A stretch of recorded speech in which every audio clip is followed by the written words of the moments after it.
What's up, everyone? It's Eric Miller with Econologics Financial Advisors.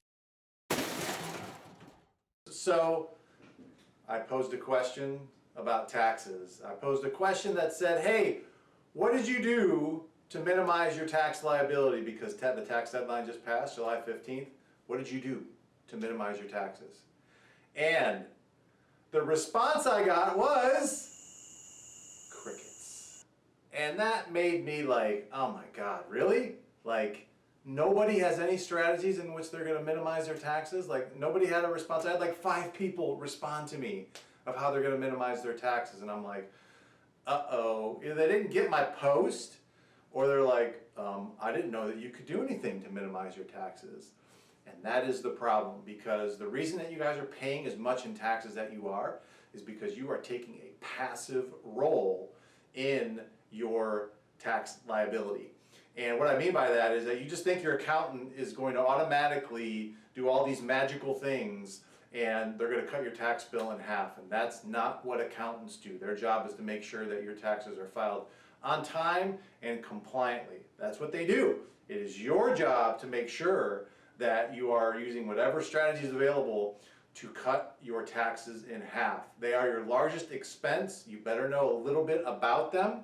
But look, the IRS assumes that all of your money is their money.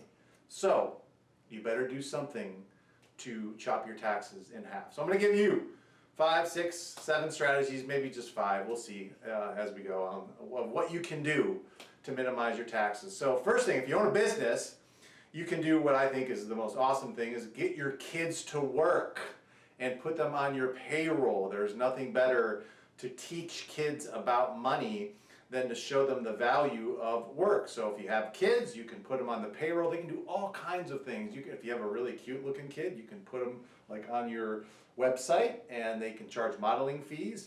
But put your kids to work. Obviously you get a business deduction for that, and then of course you can take that money and you can stick it into a Roth IRA, something that they can use down the line. That'd be number 1.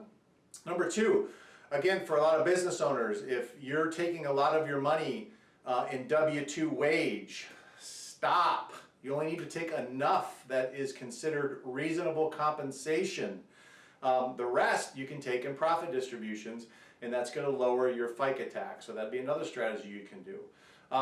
If you have a home, did you know that you can rent out your home for 14 days out of the year completely tax-free? And you're thinking, like, who would I rent it to?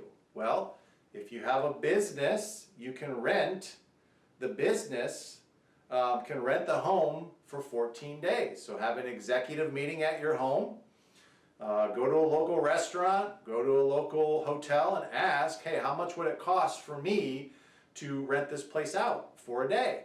Get an estimate, okay?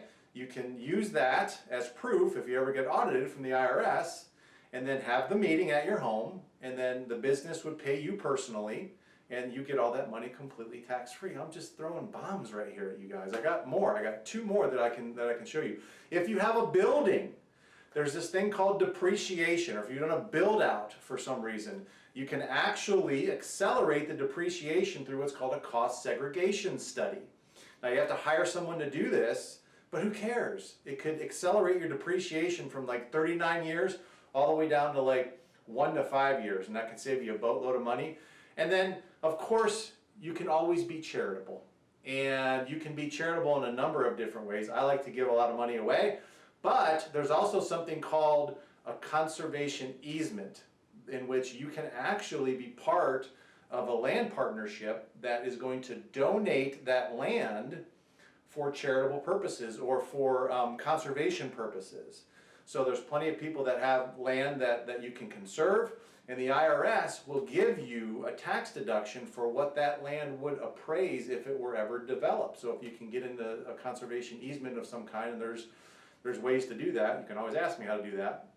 But that can save you a boatload in taxes, and you're also doing some good things for the environment. So don't tell me there's nothing you can do about your taxes. There's always something you can do about it. And you should, because I've never read anywhere where it said it's my responsibility to maximum fund the IRS. So don't be a sucker. You pay as much in taxes as you desire to pay, but you cannot take a passive role. You got to be active. It takes willingness, energy, effort, follow through, and documentation to lower your taxes, and that's what every one of you should do. That's how you get into financial beast mode. This is Eric Miller, your BFFF, best financial friend forever, signing off. Have a good day.